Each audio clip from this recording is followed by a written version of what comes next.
যে প্ৰতিষ্ঠা কালৰ পৰাই সাউথ বৰপেটা ডেভেলপমেণ্ট NGO অকণমান ব্যতিক্ৰম ধৰ্মী কাম কাজেৰে আগবাঢ়িব বিচাৰিছে।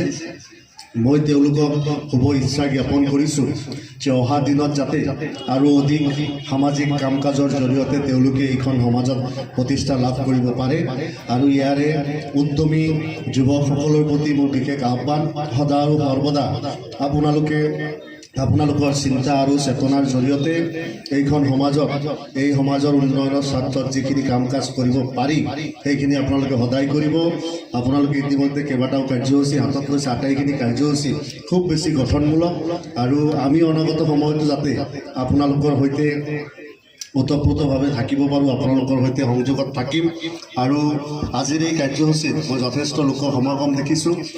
স্বাস্থ্য পৰম ধন আৰু স্বাস্থ্যৰ ক্ষেত্ৰত যদি সজাগ আৰু সচেতন হোৱা নাযায়, স্বাস্থ্যৰ ক্ষেত্ৰত যেতিয়া বেমাৰ আজাৰে দেখা দিয়ে উকি দিয়ে, তেতিয়া যদি আমি